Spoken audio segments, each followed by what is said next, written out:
Estamos em uma semana crítica no que diz respeito à água. A falta deste recurso fez com que a represa de Paraibuna atingisse o volume útil zero. A usina hidrelétrica operada pela Companhia Energética de São Paulo parou de gerar os 80 megawatts de energia.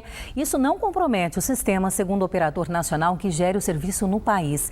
Veja o que diz um especialista sobre essa falta de chuva na região. A gente tem percebido algumas chuvas aqui no vale, né? Não são chuvas intensas, são chuvas esparsas, né? Mas elas têm sido localizadas na calha do Paraíba, abaixo dos reservatórios. Então essas águas não são reservadas. Não tem como a gente obrigar que chova no lugar certo, mas a gente espera, né, que a formação das chuvas, inclusive quando há essa previsão de mudança, né, de clima, resfriamento um pouco da nossa região, consiga ter precipitações nos reservatórios e aí sim a gente consiga manter esse nível, né? Ele não continue caindo e de preferência num nível de recuperar. Nós estamos quase no final do período chuvoso, né?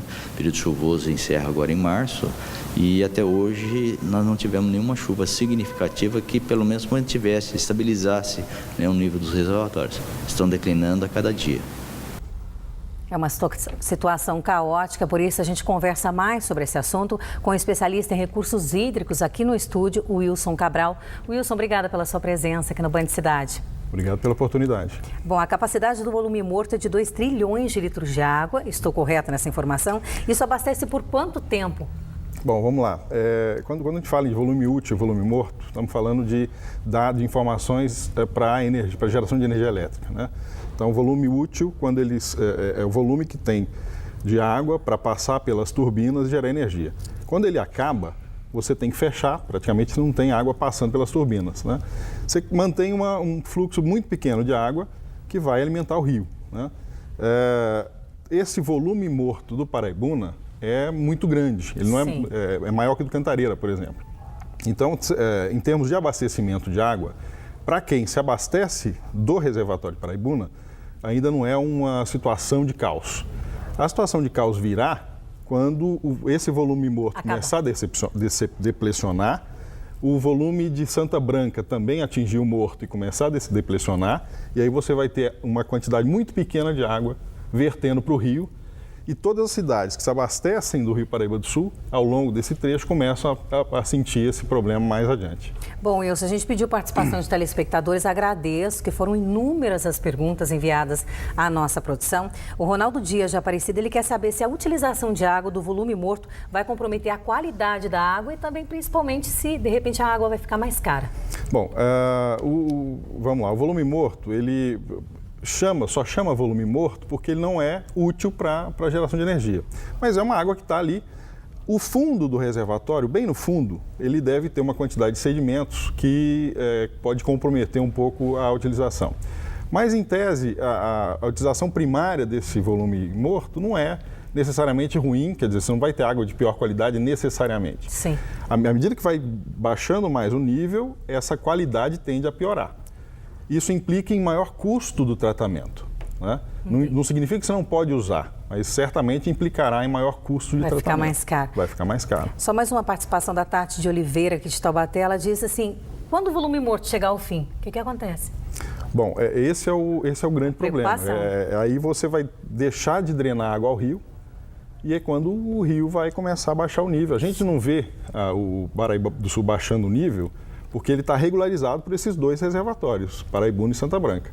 A hora que esses reservatórios começarem a deplecionar o volume morto a ponto de não ter mais, aí o rio para e a vazão afluente natural ao longo do rio é muito pequena para sustentar toda a demanda de água que tem ao longo da calha e daí para diante. Wilson, a gente cobra tanta informação dos órgãos competentes, os responsabiliza até por conta desta estiagem, mas a gente também pode ajudar nisso e exemplos não faltam de desperdício aqui na nossa região, né? Não, certamente. Um problema é que o poder público não fez o seu dever de casa e hoje joga toda a responsabilidade ou a São Pedro, a chuva, ou ao cidadão que eventualmente usa demais ou desperdiça, né? E aí todas as ações são voltadas para isso, o torcer para que chova ou punir o cidadão com racionamento e assim por diante. De fato, nós vamos ter que mudar o padrão, nossa relação com a água, Isso é líquido e certo. Então, o senhor acredita que já deveria ter sido feita uma campanha há muito tempo, já que a gente vem falando desse racionamento, dessa estiagem? Há muito tempo. Eu me lembro, eu dei uma entrevista aqui na Band há 8 meses atrás e dizendo, o problema não é nem o 2014, nosso problema vai começar a piorar em 2015. Por quê? Porque nós estamos entrando num período de El Niño, a tendência de chuvas para esse ano é menor do que para o ano passado. Hoje, o acumulado no período chuvoso de novembro a janeiro está bem abaixo da média histórica, né? Mais ainda do que no ano passado. Então, nós vamos ter um problema muito sério aí e, certamente, nós precisamos mudar o padrão e não é mudar o padrão na emergência, mudar a forma de lidar com a água para a emergência, não. A gente vai ter que, definitivamente, daqui em diante, para o futuro, mudar nosso comportamento em relação à água. Bom, Wilson, agradeço a sua participação aqui no Band Cidade, esclarecendo aí ao telespectador de que todo mundo tem um pouquinho de responsabilidade, então, sobre o recurso o mais importante da nossa vida, que é a água, né, Wilson? Sim.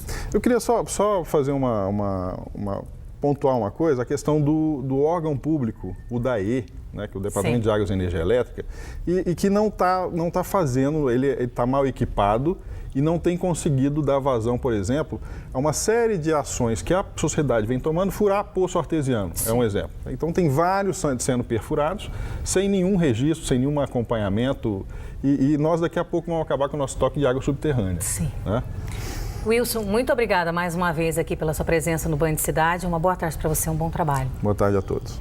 Bom, uma boa tarde para você. O Band Cidade chega ao fim. Obrigada pela audiência.